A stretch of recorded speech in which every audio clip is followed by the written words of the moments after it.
Episode 51, Church History, Part 16. Germanic tribes have taken over the Western Roman Empire in the 5th century, and many of them accepted the Catholic Christianity or Arian Christianity. Clovis I was a pagan king of the Franks, a sector of the Germanics, who renamed Europe. Clovis' dad was a pagan Merovingian king of the Salian Franks, who were early Franks that lived west of the Lower Rhine of the Roman Empire with official Roman permission. The area today is the Netherlands and Belgium. Clovis's mom was a Thuringian princess. Clovis became the king of the Franks at the age of 15 in approximately 481 AD, and he was the first king to unite the different areas and tribes under one ruler. He ruled the territories of the Alemannists, the Burgundians, the Visigoths, and the Vandals.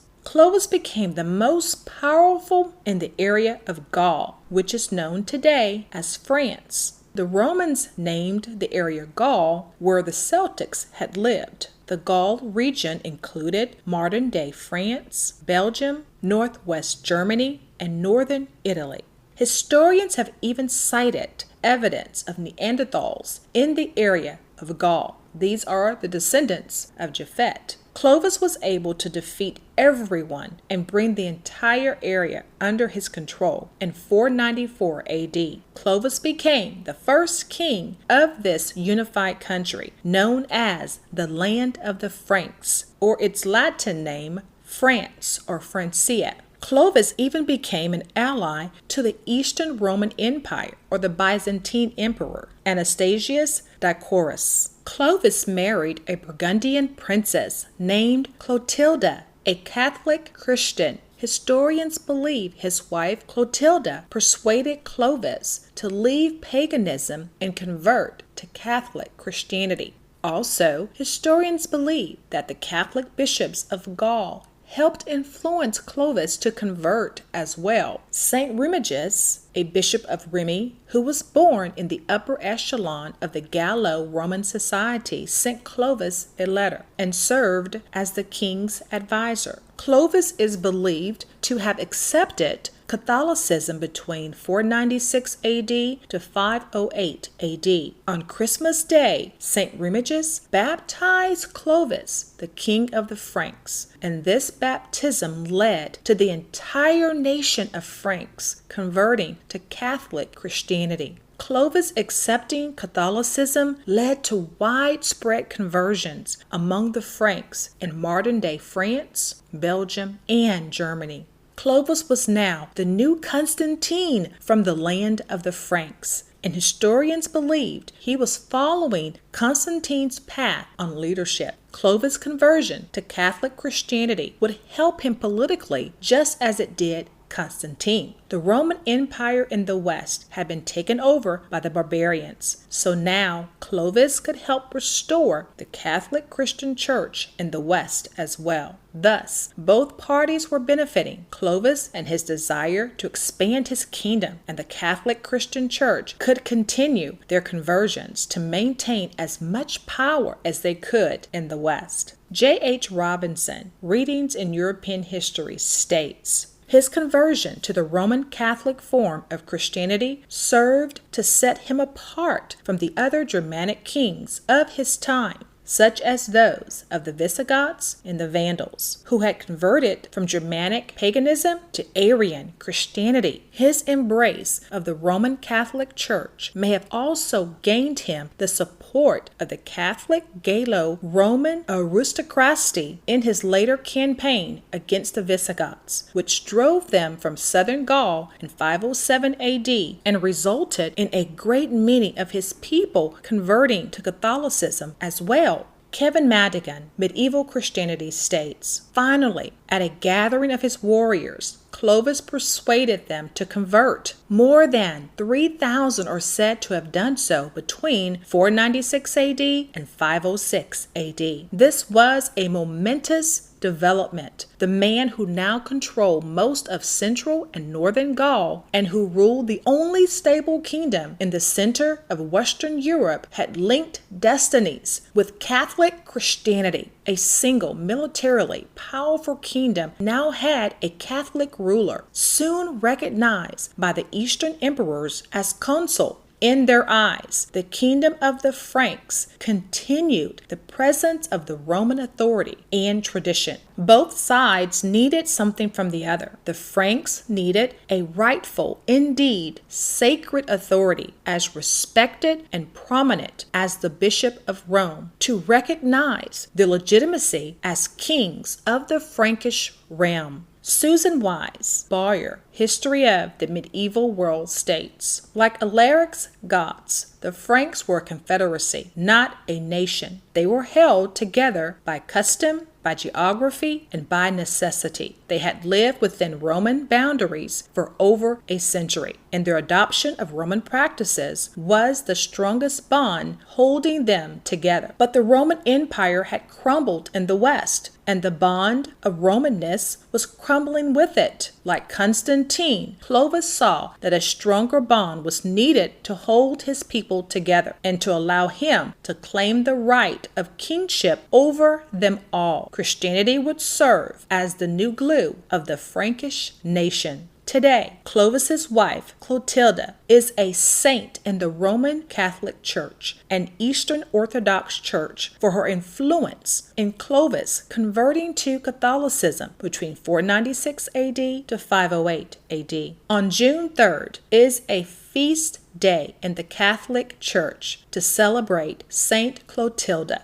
What was remarkable about Clotilda was that she baptized her first two children before Clovis's conversion, and unfortunately, both of the children died. And later on, Clovis still converted to Catholicism after he prayed to God that he would get baptized if he wins the battle against the Alemannis. However, we know Clovis's conversion to Catholic Christianity strengthened his relationship with the Eastern Roman Empire, as they were allies. The East could assist Clovis in war as needed to take over more areas of land inhabited by the descendants of Japhet, yes, their own people. Clovis's sons and grandsons would establish the kingdom of Soissons, kingdom of Reims, kingdom of Paris, kingdom of Orleans, and others. With the victories of war and the support of the Eastern Roman Empire and Clovis's conversion to Catholic Christianity, Clovis and his wife were buried in a monastery in Paris called the Church of the Holy Apostles, now known as the Abbey of St. Geneva. Historians note that Clovis ordered the church to be remodeled or built in the early 6th century, just as Constantine dedicated the original Church of the Holy Apostles in the 4th century. Many monasteries were named in the honor of Clovis. Monasteries are a building or complex for a community of monks under religious rules and vows to live in. Monks practice asceticism by living alone or with other monks. In the 6th century, Saint Benedict redefined and established the rule of Saint Benedict, or the monastic rule, which is a manual of instructions, of rules and regulations of how monks are to live in monasteries. It detailed daily activities, expectations, and duties of men within a monastery. Codes of behavior are outlined for absolute obedience and limited conversation with laughter.